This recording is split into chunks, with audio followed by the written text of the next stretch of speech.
Archie et Lily Badou ont le droit de se coiffer HRH après la mort de leur arrière-grand-mère la reine, malgré les affirmations contraires de Meghan Markle l'année dernière.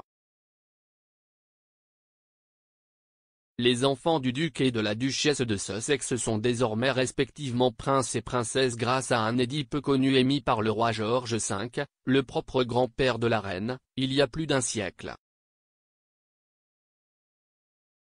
La révélation contredit directement les remarques de Meghan dans son interview explosive avec Oprah Winfrey en 2021. Plus précisément, Meghan a parlé de sa douleur à Archie se voyant refuser un titre royal.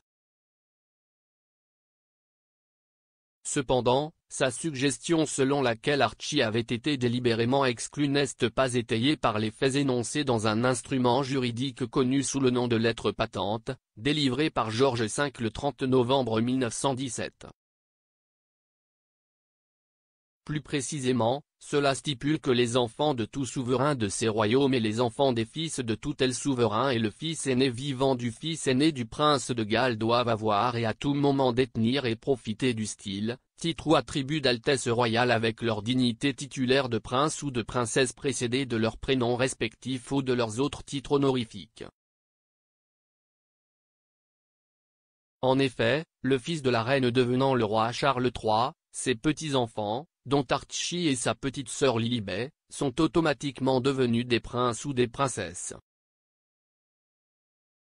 La proclamation dit également que les petits-enfants des fils d'un tel souverain dans la lignée masculine directe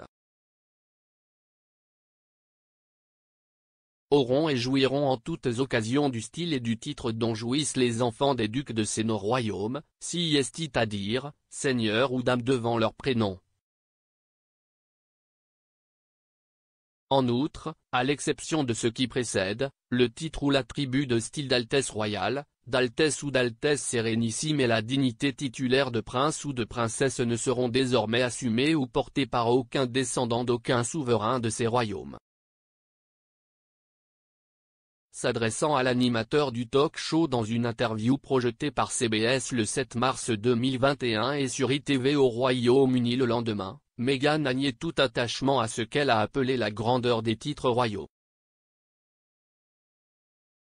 Cependant, elle a dit que son inquiétude était liée à l'idée que notre fils n'est pas en sécurité, et aussi l'idée que le premier membre de couleur de cette famille ne soit pas intitulé de la même manière que les autres petits-enfants le seraient.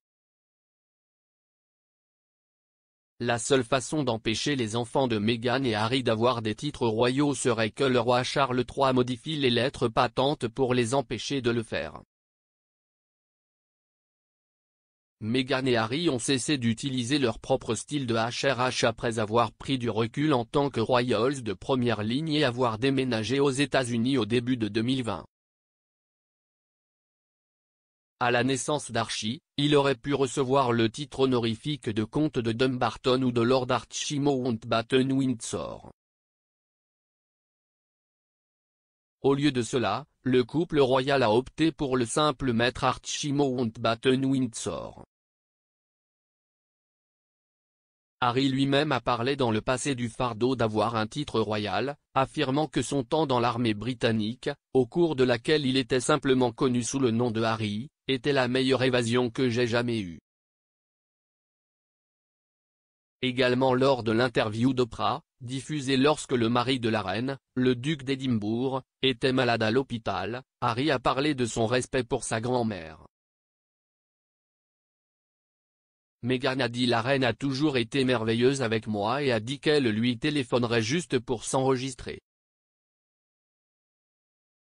Elle a dit que la reine lui avait donné de belles boucles d'oreilles en perles et un collier assorti lors de leur premier engagement ensemble et avait partagé une couverture avec elle dans une voiture. Cependant, Harry a semblé plus tard suggérer, dans un podcast sur la santé mentale, que son père, le prince de Galles, ainsi que la reine et le duc d'Édimbourg avaient échoué en tant que parents, alors que la famille pleurait toujours la mort de Philippe. Il a expliqué, si j'ai ressenti une forme de douleur ou de souffrance à cause de la douleur ou de la souffrance que peut-être mon père ou mes parents ont subi, je vais m'assurer de briser ce cycle afin de ne pas passer sur fondamentalement. S'il y a beaucoup de douleurs et de souffrances génétiques qui se transmettent de toute façon. À la naissance d'Archie, il aurait pu recevoir le titre honorifique de comte de Dumbarton ou de Lord Archie Mountbatten-Windsor.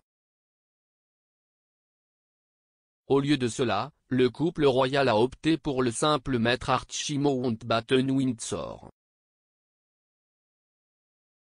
Harry lui-même a parlé dans le passé du fardeau d'avoir un titre royal, affirmant que son temps dans l'armée britannique, au cours de laquelle il était simplement connu sous le nom de Harry, était la meilleure évasion que j'ai jamais eue.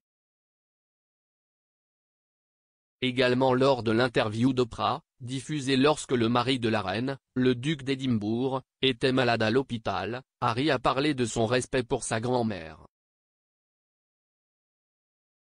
Meghan a dit: la reine a toujours été merveilleuse avec moi et a dit qu'elle lui téléphonerait juste pour s'enregistrer.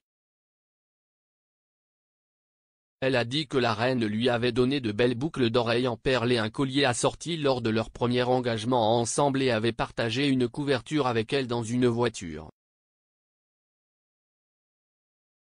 Cependant, Harry a semblé plus tard suggérer, dans un podcast sur la santé mentale, que son père, le prince de Galles, ainsi que la reine et le duc d'Édimbourg avaient échoué en tant que parents, alors que la famille pleurait toujours la mort de Philippe. Il a expliqué: si j'ai ressenti une forme de douleur ou de souffrance à cause de la douleur ou de la souffrance que peut-être mon père ou mes parents ont subi, je vais m'assurer de briser ce cycle afin de ne pas passer sur, fondamentalement. S'il y a beaucoup de douleurs et de souffrances génétiques qui se transmettent de toute façon.